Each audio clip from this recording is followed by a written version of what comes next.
Hello, welcome to Currency. Let's see. It's my pleasure to be.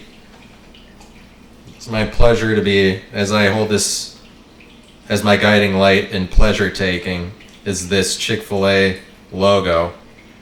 You know what this means? I invoke the right to assume all of your pleasure, to abduct all of your pleasure and hoard it for myself because I've drank Chick-fil-A coffee and that coffee runs through me right now. A coffee runs through it, whatever. Coffee in my veins. He has coffee in his veins instead of ice water. I guess that would make me energetic. I think that I'm energetic without having to drink coffee. It's like maybe I have energy, but I do get rebuked by people and by society. And people give me hatred. They put walls up around me to keep me societal. They love me. People love me more than they love other people. I get more love than other people do. That's because they criticize me with their words. And by love, I mean, I'm talking about hatred. People give me more hate than other people. That's what it actually is. When you criticize somebody, that's hate. I'm just trying to put it in terms that all of you will understand. Because I'm so wise, or whatever. I mean, that's not what I'm saying. I do not, in all honesty, I'm not trying to put forward like I'm wise. This is a social media, just to explain myself, this is boring. Boring to explain my reasons for making the podcast. I'm just saying, people show me more. Because we would all generally say, like, when you make fun of somebody, that's love. That's sort of the thing. It's like, yeah, we can all be like, oh yeah, that's the way it is. Yeah, I agree. Yeah. When you love somebody, when you make fun of somebody, that's loving. It's just that is influenced by conservatives who make things backward. Because criticizing somebody, that's hatred, no matter what. Making fun of somebody, that's hate. I'm just saying, like, I get more hate than other people. People generally call that thing love. Or in some regards. But, like, I would say that if you're calling hate love, you're actually just being a conservative. Do you know that? Because conservatives are the sarcastic backwards weirdos who are like, love isn't love. Like, liberals do love is love. That's why they put out those signs. Like, actually, in this house, hate is hate, love is love, racism is racism. Conservatives are all racist. They just, because they don't go to the length of being like, I'm not racist. Like, try to pin racism on a conservative. It's always just like, who cares about that drama? That's how I feel about it as a conservative. It's like, I don't really care about the drama of race, but that's kind of the thing that we label to be racism for some reason. Liberals are like, we are not racist. Literally, we hate it.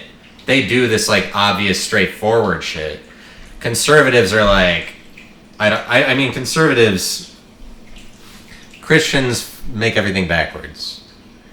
They make everything backwards. One example of that is just that, like, they believe they're going to a fantasy storybook land in the sky, like heaven, to be with a king forever, because a king specially chose them. Wanting to be with a king is gay. It doesn't matter if you're a man or a woman. Like, it doesn't have to be homosexual. It doesn't have to be loving. Wanting to be with a king in the sky forever in a fantasy land, that's gay. It doesn't have to be homosexual to be gay.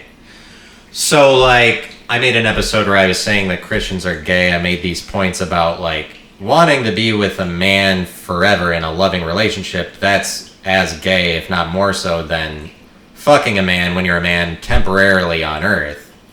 It doesn't matter that that's gay. That's not even what makes Christians gay. It's just, like, gay is so many things. It's, like, being fantastical and flamboyant. Like, I mean, the rainbow originates from their book. Or being gay enough to be, like, a book decides what I do, like how LARPing, like fantasy role-playing Dungeons and Dragons would that be? Like, I base it all off of a book. That's my basis. Instead of just like being who you are already or whatever. Like not being regular, not being cool. Christians are like, they're just, I mean, they think they're going to some fantasy land in the sky, like, if you're forever, and like, that's really supernatural, that's just gay. It's like whatever the Heaven's Gate cult was onto, that's gay. What Mormons are doing, all their system of beliefs, where it's like they have no evidence for it, they're just pretending. Like, well, we pretend really hard and that makes it true. That's gay. Like, I'm just saying, there's a hundred ways you can describe Christians to be gay. Gay is not homosexual. This is part of like how you know that they're behind the manipulation of the definition to turn it into homosexual, because there's no reason to think that it would be one thing. Like, of course, there's like 100 ways we could describe a Christian's activities to be gay that aren't homosexual or whatever, but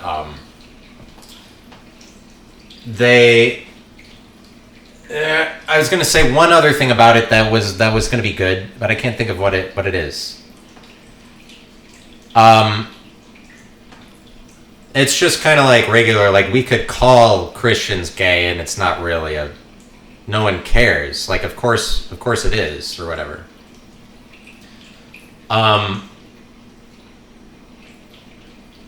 So we have the word. Let me give you an example. This is not necessarily related to what I was talking about, but it will end up being related to it. It's like we have the word hypocritical, we have the word hypercritical, we have the word hypocrite, but we don't have the word hypercrite. Now, hypercrite, like hypocrite, the prefix means under or less than or beneath. So if you're a hypocritic, because that is what it's saying, you're hypocritical, a hypocrite. If you're a hypocritic, you're an undercritic. You're the undercriticizer. This implies that there has to be a word for the overcriticizer. That word is hypercritical, because hyper is the over to hypo's under. The fact that we don't have the word hypercrite is evidence enough to you to understand that the world is a critical place. It's a negative place. We try to not give power. We try to not give power to the over-criticizer. We just want everybody to be under-criticized. Or just criticized. But it's like, we are foregoing recognizing criticism to be what it truly is. To not recognize hypercriticism, as we recognize hypocriticism so much more. That we give an identification and a culture to that, and not to hypercriticism. That we downplay hypercriticism just goes to show that we really don't want to give power to the people that are above, when the people that are above exist just as much as the people that are below. And I'm not arguing for like people need to be superior. I am saying something about like the alpha is criticized, especially in American culture. But I'm just talking about how like when Rory McIlroy comes over here and criticizes America during the Ryder Cup, when Europe won the Ryder Cup, and then Europe goes away chanting, "Europe is on fire, America is terrifying." They're right, America is terrifying. And this is like, the Europeans that came over here and beat us at the Ryder Cup, they have something to say that we could learn from, but America's only response is to say, no, actually, you guys are losers. America is like sore losers, because they're so caught up in a culture of criticism that they don't even know. But they're like, because Rory McIlroy came over here, he criticized American crowds for being critical and like shouting, just being negative towards him and Europeans, and he's like, America, we're tired of this shit. Shut the fuck up with your... And it's just like, those are the kinds of things I've been saying on this podcast about criticism, is like what Rory McIlroy is saying. Because it's like a fight between the hyper-criticizer and the hypocriticizer. Really. It is a fight. And it's like, who gets to criticize who? That's the question. That's a question that arises that America is maybe finally starting to ask. And I've been trying to articulate that. I've been articulating that on here. It's like the criticism thing. Because the thing is that who gets who gets to win. It's the person that wins is the one who gets to criticize. It gets to be the hyper criticizer. The winner gets to decide that. Europe won the Ryder Cup. Rory McIlroy and Europe, it is totally their place to criticize us. But America is like, hey, you're being a hypocrite. You don't get to criticize us for being critical. And he entirely does, because that is the way that the criticism battle has been determined forever and ever and ever and ever. That is the only way we decide, is the people that win get to call the losers gay or whatever. But that's the way the Christians do it or whatever. But the point I was going to say is Christians, they're the ones that aren't gay. That's the problem that I have. It's like, why would I ever be expected to say they aren't gay when they're the ones that get so fantastical and like storybook about, like, we believe in all of these, we want to live with all of these storybook characters, like these mascots forever, like these furries, like Moses and whoever. Like we're going to live with them in heaven forever. There's no way that these are the world over is supposed to be like, no, those are the people that aren't because they hate it. What's going on? It's just that these are the people that are in the business of manipulating the definitions of things and making everything doing backwards, like, and they make it so that hate is love and love is hate. Like, I'm not opposed to hate is love, especially since that's societal. But I'm saying, like, people give me, what I realize is, here's what is the case about my what's going on with me in relationship to people is, like, I had all of these, when I was in the Christian church, I received copious amounts of criticism, as everyone in the church that is taking it seriously does, because it's a hypercritical environment towards you, the under-criticized, the hypocrite. There's just something more going on with the word hypocrite that we're not thinking about. There's something interesting about it. Because hypo is under, and a critic critics are already beneath, or they should be. But that's the thing, is that it's always a two-way relationship. Generally, critics are the ones that aren't contributing, so critics are already below. So the word hypocritical is kind of like a double negative. Critics are already below because they don't have the authority. They're just criticizing something that somebody else made. They didn't make something on their own. They're just feeding off of somebody else's thing. So they're already below. They really don't have a right. Critics don't really have the right. But it's really like hypocrites don't. Hypercritics have all the right in the world. It's just like we don't have the word to sort out this criticism shit. And I just found it out. Because you look up the word hypercrite, there isn't it. It doesn't exist. But we have hypercritical. It's because we do not want to empower the person that is above. We're meant to keep everybody societal. So if somebody is acting too crazy, we come along and throw blockades around them. That's what people do to me. They give me more love than other people. It's hate, but it's love. So that's fine. That people love me more than other people or whatever. And it's gotten to the point where it's like I'm not sick of it anymore. It's just like I end up defining that is true, and that's just like, so it's sort of like just a fact. It's like people try to keep me societal. And for a while I was mad at my Christian family and friends because of the way that they treated me in recent years, not because of the past. Like, I'll get on here and I'll tell you Christian stories about like my sad Christian past. And I'm not doing that because I want the sympathy. I'm just doing it for like this Christian people that were in my life who like stories more than me. I don't really like stories, but they like stories. And so like when I do that, it is kind of more of a tale and it's more like embellished, but it is like true from my perspective. It wouldn't they wouldn't like, I'm just saying that like, if I get mad at the Christian people from my past, it's just because of the way that they treat me now. Because they're like, in my opinion, you're just giving me a bunch of hate because I left the church. Where, as far as I see it, I won. So I am in the position to criticize. Because You guys set up this game for me, Christianity. I beat it. It's all that I can see it as is an accomplishment, and I'm like really proud of it. I'm proud of that I did something that these all my Christian peers or whoever, my family didn't do. They didn't rise up out of the church. I beat the game, and they should recognize me as the person with the ability to criticize or with the power of narrative. And they don't, because they signed a contract that makes them winners every day of their life because they took the side of the guy that can never be defeated, Jesus. So they're like, we are actually entirely at a loss to put into words that you would have won because we are automatically winners no matter what. And so like we try to put words about we lost, and then it changes into we won because we cannot even speak those words because we are under contract or whatever.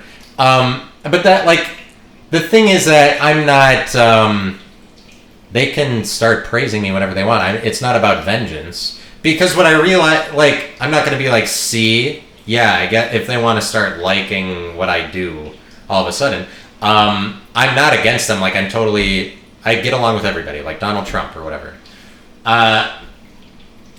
Get along with them just fine. I was mad at them for a while because it seemed like they all ganged up on me at the point that they realized that I was serious about not being a Christian. It's like, oh, I got all this negativity. And what I realize is that, the thing is, I think that when I was in the church, I was just like receiving so much criticism and making friends with people that would criticize me the most, because that's what a friendship is. And like, if you're friends with somebody and it's just a positive thing, that's not a friendship. A friendship is like a cult. Friends are your enemies. The only reason you're in a friendship is to get hate thrown back and forth your way. So like, in some senses, that's the same thing as love, only to the extent that a friend is an enemy as much as love is hatred, which they're both true. It's just that, like, for the people out there that believe that making fun of somebody is what love is, you're being a conservative. Because it's the liberals are the ones that do love. Making fun of somebody, hey, that's mean. We're progressive. Let's eradicate all criticism. That's part of the progressive way. And it's Christians that like criticism and like making things backwards.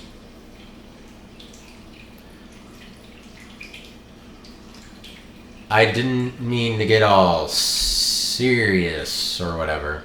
But just to brag about myself, it's like how hardcore my life is that all the friends I made are people that criticize me a lot.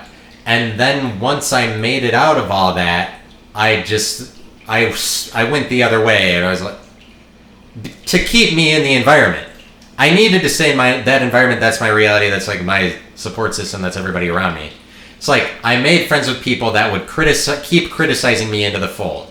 So I endured copious amounts of criticism, and then one day I just like realized that criticism sucks.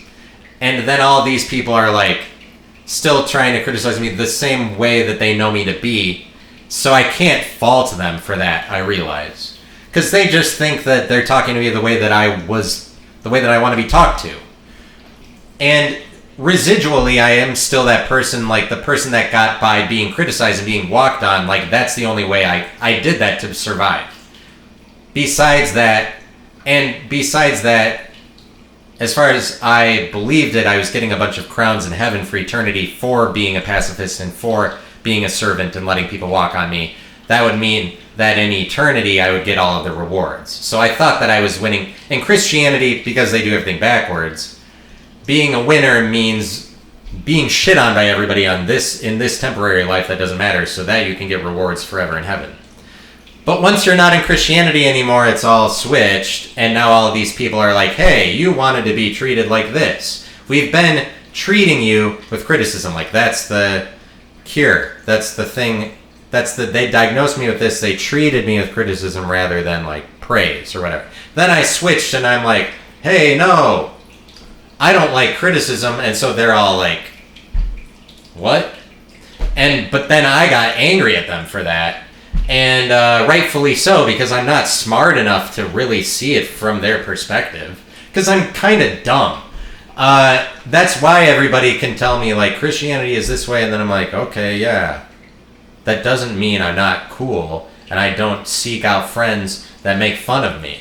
Alright? Because, like, a friend, I mean, I still want it now, because of course you want friends, because they keep you societal, because this world is negative. It's not positive. That's why you make friends. Because the world is going to do nothing but shit on you. Like, no offense. I mean, it's not nothing but shit. No. That's not correct. The world is both liberal and conservative. There's positives and negatives. Quality of life has never been better in the earth. We are getting more and more... I think we're getting more positive when the world is generally positive. I think we're getting better, honestly. But the world in general is going to throw you a lot of negativity. The reason that you make friends is so that you can personalize, so that you can have an avatar. I mean, so you can have a thing that you can centralize that blame into, personalize it for you, a person that takes the blame of the world, so you can feel that, so you can feel this, so that you have a relationship to society. You don't have a relationship to society if it's just you're enduring the general hate of the public. Like, you can't just do that. You have friends that act as a lightning rod or a collector for all of that hatred, and then they can bounce it off of you in a personal way, that know you better or whatever. Of course, you need friends to keep so that you stay societal. And so what I'm saying is, like, people love me more than other people. People need to do more work to keep me societal than other people. Other people don't get as much as that, because I'll go crazy. I will start telling you that I'm the Antichrist, and I believe it. And, like, it makes sense that people want to... But it's just that I have a lot of words. It's just that you start to do that, then I start to define what you're doing, and now you have to... Because, like, I'm the hypercrite. I came up with the word hypercrite. I fixed this problem that society was having, where they were trying to keep everybody beneath the gun of criticism. Keep everybody condescended. Keep everybody hemmed in and contained. That's why they don't have the word hypercrite. And, yeah, it sounds like hyperclit, sure. But, we're just gonna move past that as a society. That's what I'm saying is, like, I do want to go beyond. I do want to criticize. I want to out-criticize anyone. And, there's a thing, I want to go beyond my own name, like, Matt Connor. That's the thing is, like, now I'm going to talk to you about identities. And this is something that I will talk to you about. But it's like the Wisconsin football team, they make fun of them. I just hope everybody's hearing what I'm saying. I just worry for a minute that people don't get to hear this. I start criticizing myself to say that it doesn't matter. People didn't listen long enough, didn't listen this long. I hate myself. I want to keep myself, hemmed into the thing. But at some point, I'm just like, fuck it. I don't care. I need to be a bit more, I need to throw in some more humor or something like that. Alright, here goes. Yeah, but Chick-fil-A is like, I don't get to enjoy any of their meals because the pleasure is all theirs. The pleasure is mine. But, like, no, the pleasure's... No, my pleasure. That's what you say at Chick-fil-A. For sure. Don't let those fucking thieves get off with your pleasure. Like, no, I came to Chick-fil-A. I like your chicken sandwiches. No, I like the waffle fries. No, my pleasure. Yeah, you're not getting out of this one, Chick-fil-A. You put this Chick-fil-A here. You put hundreds of these installations of Chick-fil-A all across the country. You're not getting out of this. I came here, you're selling the fucking food. I get to eat it. It tastes good. You made it taste good so that people would buy it. My pleasure. My pleasure now. My pleasure now. It's really just like, as long as I have something else to say in the back, that gives me the confidence to get excited about the thing I'm saying now. I think that's how it works for everybody all over all the time. If you remember that you have a good point coming up, or you have another project you're working on that's better than this one, that gives you the confidence to put a lot of enthusiasm into this one. That just goes for points on points on points. I can get enthusiastic about my point now if I have another point after it or whatever I'm thinking about. Whatever. It's like Chick-fil-A is just a sandwich. But I ate a bacon, egg, and cheese biscuit from Chick-fil-A today, and I don't remember if I said this or not, but it tasted. There's an aftertaste with Chick-fil-A bacon, egg, and cheese biscuits. If you've noticed, different from other people's bacon, egg, and cheese biscuits. Let me give you a nice little ranking of bacon, egg, and cheese biscuits. It's like one of the best things in this world. The world is a great place. Oh, what a world! I don't want to leave. That's what Casey Musgrave said on her album Golden Hour. And the best bacon, egg, and cheese biscuit is from Hardee's. The second best one, I mean, like the bacon, egg, and cheese croissant at Tim Hortons, really good. Really good. Bacon, egg, and cheese biscuit from McDonald's, that's good. It's not as good as Hardee's. It's not as good as Hardee's. Burger King, I don't really eat there enough to even know. I don't eat enough bacon, egg, and cheese biscuits because I don't want anybody to fuck it up. Chick-fil-A, I like their coffee, so I will endure their bacon, egg, and cheese biscuit. The bacon, egg, and cheese biscuit is okay. I think McDonald's is better. But if I'm being honest, Chick-fil-A's bacon, egg, and cheese biscuits, I think it's consistent across Chick-fil-A's. They have this aftertaste, and today I ate it. I was like, that aftertaste, it tastes like the biscuit has shit on it. There's a little hint of shit in this. But it's like bacon, egg, and cheese, just the biscuit. What is it about sandwiches that you're like... It's kind of a fun thing to be like the burger, but say a sandwich instead of a burger. What is the root of that fun? It's just like the word sandwich is so... it's funny or it's cringy, but you just kind of got to ignore that. There's something like, I'll take a quarter pounder with cheese, just the sandwich. When it's a burger, you're calling a burger a sandwich, there's something more appealing about that. There's something where you're like, I'm going to eat a sandwich. Or like a burger, but it's like when you pancake somebody, that's the same thing as sandwiching them. But how different are pancakes and sandwiches? It's not fair. That's not fair. But for a really long time, like sports analysts, they're afraid of using the word pancake because it like sounds dirty. Like two guys pancake another guy. Oh, he got pancaked back there. It sounds like sexual. It's sexy for some reason. That guy got pancaked by two other guys. It's the same thing as getting sandwiched. Like getting sandwiched, I don't know. There's something dirty about sandwiches. Something dirty about them. I don't need to tell you. I mean, you can figure it out. You can fill in the blanks.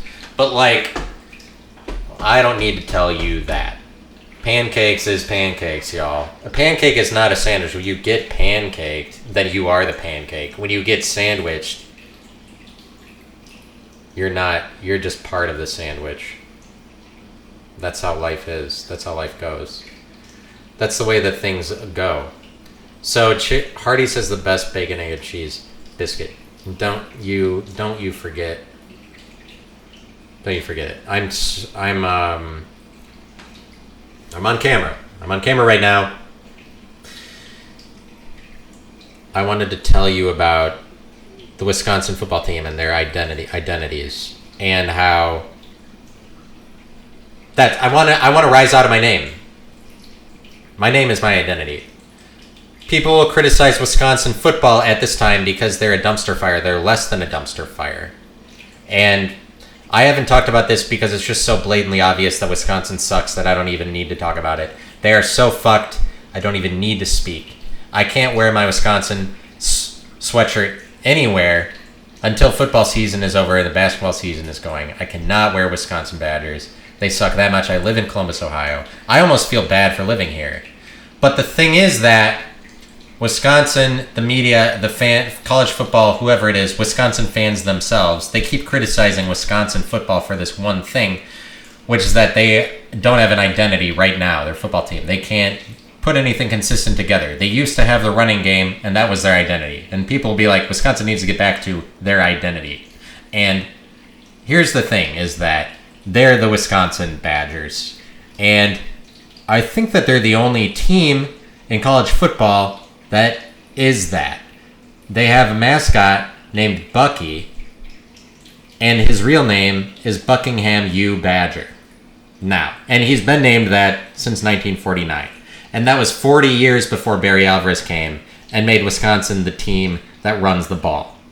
So, and it's just that, like, if you're a football team and you're just known for running the ball, you're not a football team in this century. Because they changed the rules, I think, at least 100 years ago. I want to say more than 100 years ago. That you can do a forward pass. If you're a team that mostly runs, you're just like, we run the ball only. You're a team from the 19 teens. And that's really not going to fucking cut it when all the other teams are playing football in this century.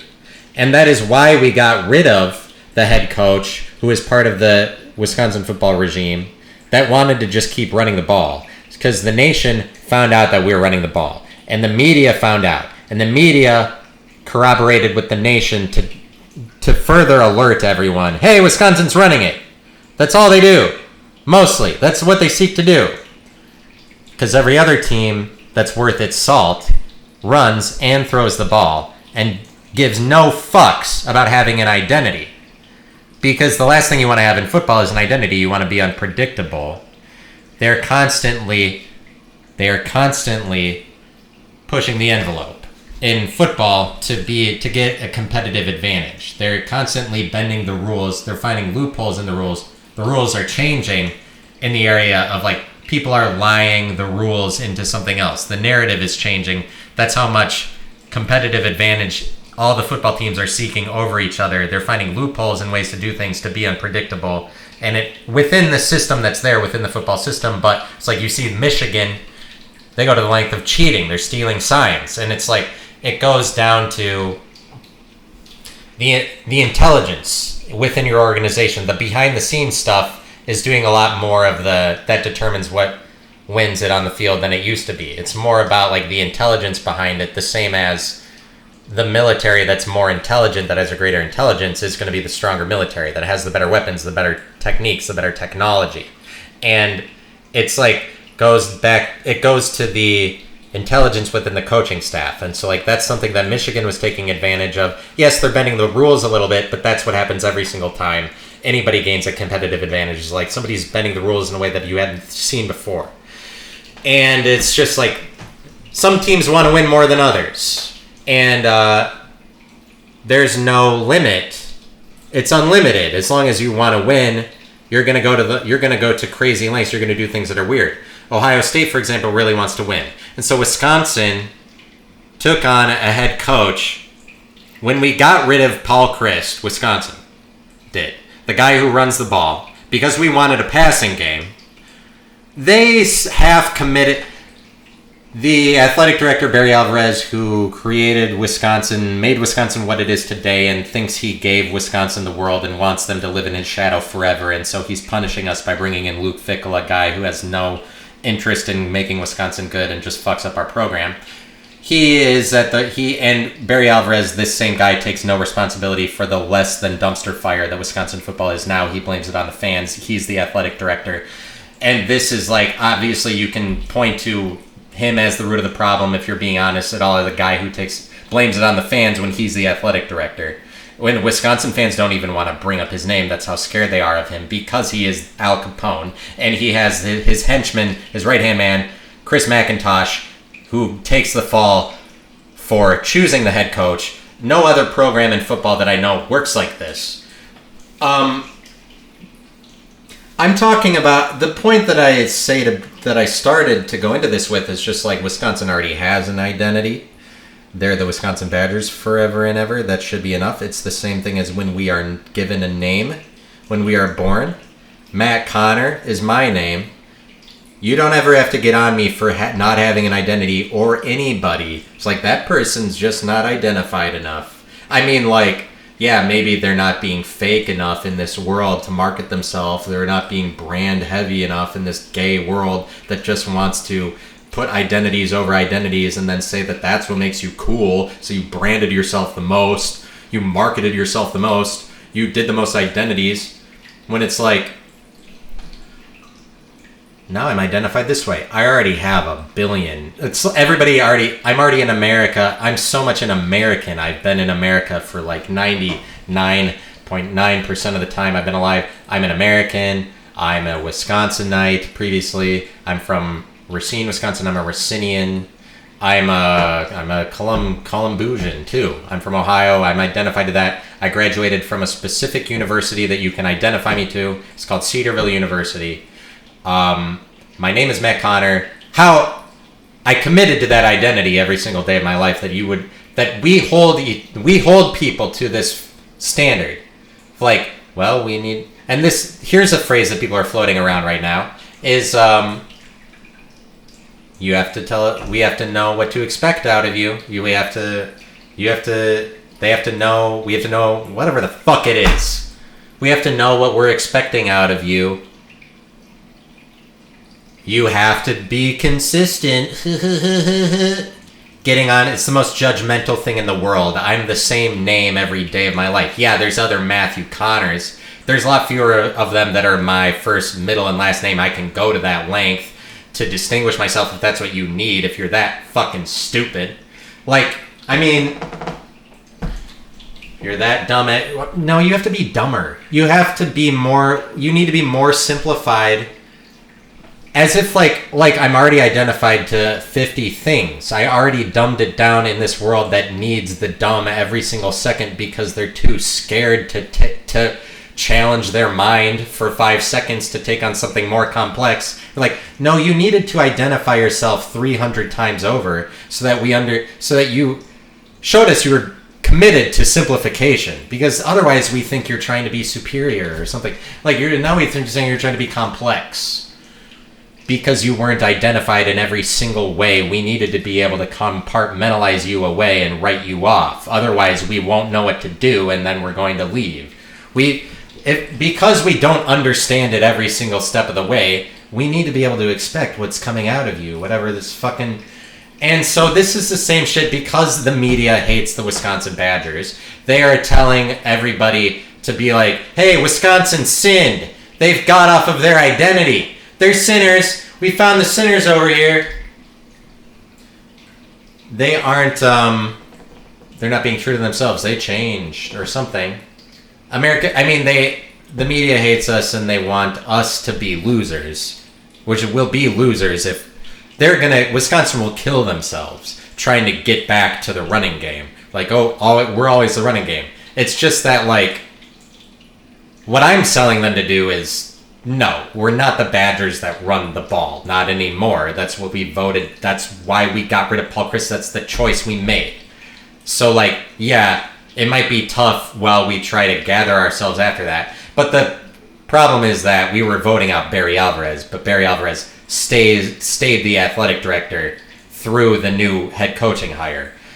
And worse than that, he's pissed because he's a bitch, and he took it personal that we wanted to vote out him. It's like, no, we already had an identity. We were the Wisconsin Badgers for years and years. There isn't any other team. Like, Wisconsin isn't good enough. We had to put this running game on it. We didn't run the ball. Indiana was shitty for 6 decades, and then all of a sudden they brought in some guy. They weren't like, good thing Indiana didn't rely on their identity, because their identity, more consistently than Wisconsin being the running game, Indiana has an identity of being shitty at football. But now all of a sudden they're number 2 in the nation just after 2 years with a head coach. Now they're a power in college football. Almost maybe better than anybody else. Just because they brought in a good head coach, just because they increased their level of intelligence dramatically because they knew what the right way to go was. Like, you really think that having an identity is the key to winning? You're out of your fucking mind. Then Indiana would have to stay shitty forever. Wisconsin, all you got to do is just forget about, but they can't, because Barry Alvarez is going to hold them to this standard and make us pay for our sins. And the fan base has to worship Barry Alvarez as God the Father, who appointed Paul Christ, whose last name is spelled Chryst. And the problem in the Wisconsin fan base is all these Christians that are upset, like, oh, we killed Christ, and we shouldn't have. So now we have to live under the curse of that forever. The same thing as Christians do. I mean, it's weird that it's weird, that coincidence. But, like, that's the kind of shit you get into. Superstition is real, and fear is real, and scariness is real. That's why The Exorcist is titled after a Catholic priest. And that's the de facto greatest horror movie of all time, according to people, popularly. Why is that movie scary at all? It's about a Catholic priest. It's because the Christian church originates all horror. Like, superstition is real, or whatever. There's these Christians in the fan base that are worried that we killed Paul Christ, who followed the will of God the Father, Barry Alvarez, to a T. Followed it perfectly. And now he died on the cross because we killed him. Because we wanted a passing game. Now we got these Christians in the fan base that feel guilty because we want the past. What a bunch of... It's just like we got rid of the Paul Christ. People, the future-minded people made the move to do the right thing. It's just like you guys want it. I mean, you guys don't want to commit to the thing. It's the same thing as my life when I committed not being a Christian anymore. I'm like, no, we got to move into the future. I'm not a person guilty about the Paul Christness of whatever was going on. And it's weird that it works out that way. I am the Wisconsin Badgers, and they need to listen to me, not Barry Alvarez as well. I'm the only one saying get rid of Barry Alvarez. I'm the only fucking person. But the fish rots from the head down, and Barry Alvarez said the fan base is rotten. They're spoiled rotten. I have been a Wisconsin Badger fan for 25 years. I've seen them go 0-4 in Rose Bowls. That's not spoiled rotten. Yeah, I saw them do a lot of good things. I'm still waiting on something.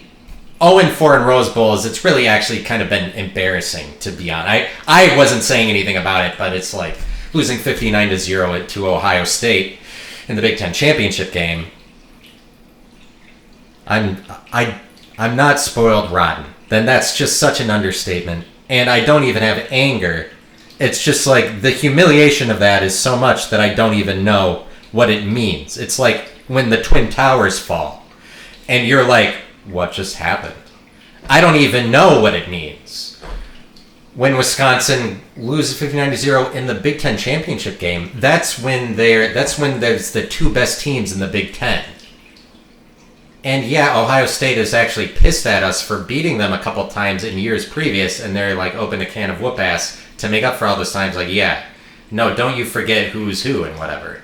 As if Ohio State doesn't fucking hate us. And the thing is that Luke Fickell, the coach that Wisconsin has right now, they're 3 years in, and Barry Alvarez and whoever is telling us that we got to stick with Fickell even though he's turned Wisconsin into a shit fest. He was a coach at Ohio State, and my position is that he's a double agent from Ohio State. He was a coach at Ohio State, now he went over. Wisconsin accepted him as their own. Because the thing is that the people of Wisconsin are cotton-headed enough that they think that hatred isn't real.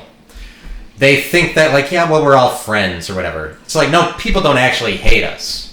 And, I used to be of that mindset when I very much partaked of the cult of Wisconsin and lived there for very many years.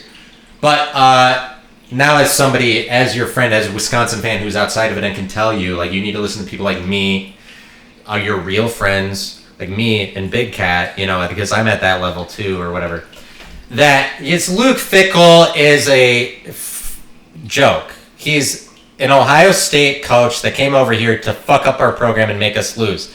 And you think Wisconsin is dumb enough that they think, well, no, nobody would do that. Like, we're all friends here in the Big Ten or some bullshit like that. And people would hear what I said and be like, no, you're not being serious. That's a joke. And they'll call Luke Fickell a clown. People will be like, this guy's such a clown. But they'll treat that like it's a joke rather than that it's serious. And this is the thing that people don't realize about jokes and about clowns. Is that, like, no, it is that scary. Or, like, it is serious. A joke, it is a joke. A joke is a joke and it is serious. Because all that is to say that, like, I shouldn't have to be Matt Connor. Because I should be able to grapple with that. That I can be positive, I can be for it, I can be against it. I can be against Matt Connor. Like, people are self-deprecating, sure. There's nothing new about that. It's just like going to the length of your most base identity and saying, I don't know about that one either. I don't know about any of the identities. It's just that you're immediately thrust into a world where everybody is identified already. And then they criticize the shit out of each other to not be more identified, like not be more societal, live in the identity world. The one that 2 minutes after you were born or whatever, like an hour after you were born, we branded you with you're in the world, a name, a first and last name, similar fashion to like most people in the world have a first last name. Brand you with that. You're identified. You have to be this one character because that name has a meaning. And naming is just a specific poetic form. Like a sonnet or a haiku. Naming, like we gave you, it's the same, like Running Moon. It's basically one of those. Shooting Star, whatever. It's like one of those Native American names. Powerful Antelope. And it is like, it's one of those. Like, it means this. It's got two meanings. It's just a poetic shit. And it's like, why would we all be expected to adhere to this poetic form just because that poetic form is really popular? Why does it never shift to anything else to be naming? But it's done to make sure everybody is controlled into having one identity their entire life. And so it's just like Matt Connor. Most people don't get to this length of going after their identity. I was born before somebody gave me this name. There is a story that is greater than the story that's the one that my name. I mean, we should be able to get beyond the name. And we do that, but people come up with this bullshit thing to come up to keep you hemmed into that, where they're like, don't talk in the third person, or it's like you sound like a narcissist, or like, I can't just throw out my name, because then you'll sound like a narcissist. You're talking in the third person, which is like, there aren't three people around me right now. Maybe the second person. I'm talking in the second person, but it would help more to identify who the two people are. The second person of what? It could be any two persons. I guess when it's just me, then me and then the other person that is me. I'm trying to but like, why would now me speaking as the person that is not Matt Connor outside of that guy, but like seriously, I'm not that stoked about Matt Connor. And this is something that Adam Ray spoke to. He's another comedian. It's kind of like his idea, and I'm piggybacking off of it a little bit. But like, I'm expanding on it in a new way. Like, come and see Matt Connor, just like me as a comedian, or me, my name up in lights. Like, come and see Matt Connor. Just, I've got to be at least a little bit sarcastic. Like, fuck that. Like, I want to be I'm for it. It's just like, I'm not so sure about this Matt Connor guy. Really. How could I trust that when he has superseded all of my efforts and everything I've done? Like, why would me, the guy speaking outside of him, be expected to filter everything through this one title with a specific name and meaning? But it's like, it's to the point that nobody even recognizes the meaning. We're just whatever the meaning of actual meaning of your first and last name is, we treat that like it's dog shit. Besides that, we treat it like whatever it literally sounds like, Matt Connor, like a con man. We don't treat that like it's serious. Like, oh yeah, that's bullshit. That's a joke. Like, good thing that we are able to, but it's like, good thing we're able to identify words. Because people will be like, that's a joke, and then just like, ha ha ha, never think of it again. They're not taking it, because they want to pretend that jokes are only jokes and they're not serious as well. But it's that there's hypocriticism and hypercriticism. There's two sides of the joke. There's somebody's joke that it is, and then there's the person that the joke is being played on.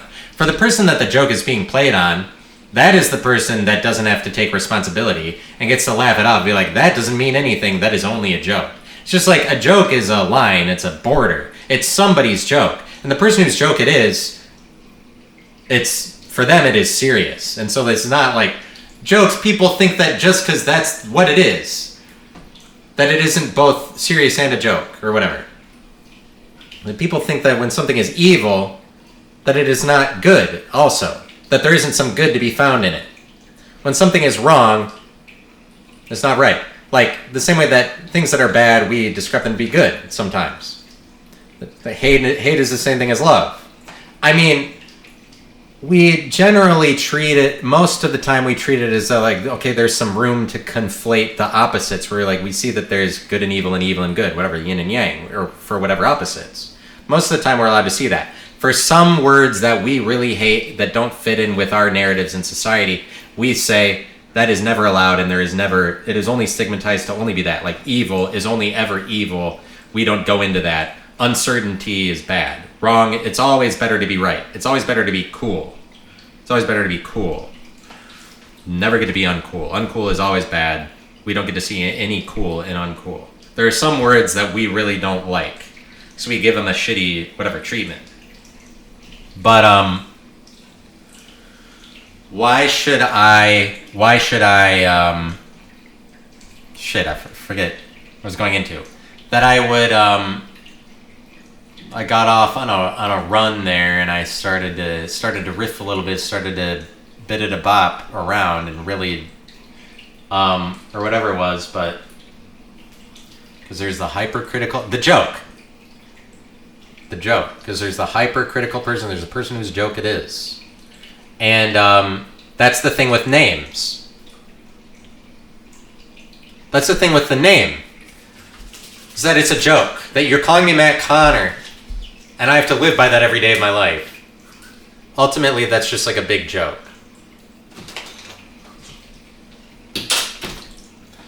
And of course it's a joke. And it's not my joke or whatever, it's your joke, and it's everybody else's joke. But, like, why would me as a person be expected to filter everything through Matt Connor when it's just some poetic form? And we definitely treat the meaning, we treat the literally way it sounds like, no, you wouldn't be a con man. Like, that's a joke. Write that off entirely. It's not to be taken seriously at all. This is where something unnatural is going on. Somebody's manipulating the definitions of things. We're in a world where everything is very legal, and we're supposed to treat everything to the definition of the word, to abide by the law, and to sort out the rule followers from the rule breakers, and say who gets rewarded. The people that follow the rules, the people that follow things to the letter of the law, or whatever. Treat words as they are. Some, like, this bullshit idea, whatever, that we I mean, like, but none of that applies to, legality does not apply to, like, taking a name seriously, or taking the meaning behind the name seriously, like, whatever Connor, the surname, actually means. It means, like, dog lover or something like that. That's what I recall about it. Dog lover. Something like that. No, but it's like, that's bullshit. But I'm saying, good thing that we have words like joke to identify when things are a joke. Like when we call somebody a name, and you're like, you're that name every day of your life. You're not whatever complex, infinite, amorphous brain or whatever that's behind that can speak to a lot. You're just one character simplified to it. We simplified it. We made you stupid right out of the gate, so that you could get by in a world of stupidity where we've all agreed to be stupid, because that's, I mean, it's functional. I'm not saying there's anything wrong with it. That's just how we survive, because we don't know what happens when you get to greater levels of uncertainty. We need to control it. As far as we know, this is what we're doing for now until we think of something better. Everybody's getting an identified name, and we all have to live at this level of dumb where everybody's one character. And so, like, and then all the conservatives will get pissed if you try to get unidentified in any way, or try to make it so that you have lots of identities. They're like, no, you don't get to say you're this, and then you're, like, you don't get to change your identity by the day. It's like Christians love the identified world. That's why they put the Christian identity, they further simplify it. They go further into the identified world. They don't want people to take steps into the unidentified world. They want things to be more controllable. I am more contained. You can define me further. I'm more easily defined. I'm a Christian every day of my life. They want to simplify it further, whatever. So there's this group of people like conservatives that just want to hold you to the standard of things are backwards. Where it's like, forget about the joke of that we all pretend that it's simple and things are stupid, and we name you one thing and then you're that one dumb character. Like, I border on saying right off, no, Matt Connor, I don't have to respect that in any regard, right? But, like, I'm supposed to be, like, to keep it functional and survive, I'm supposed to be like, hey, Matt Connor's here. You want to see me? Buy tickets to my show. But I feel like the only person that could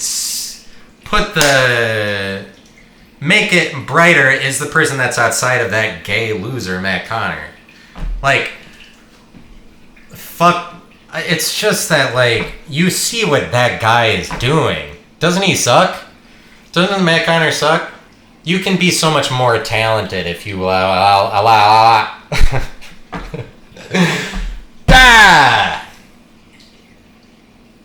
You can be so much more talented if you allow yourself to rise above your name. Because then you're not limited to that. Because, like, I'm supposed to filter everything to Matt Connor. Zoop. Reduce it to that. I'm gonna fuck Matt Connor's bitch just to make him mad. That's how much I hate him.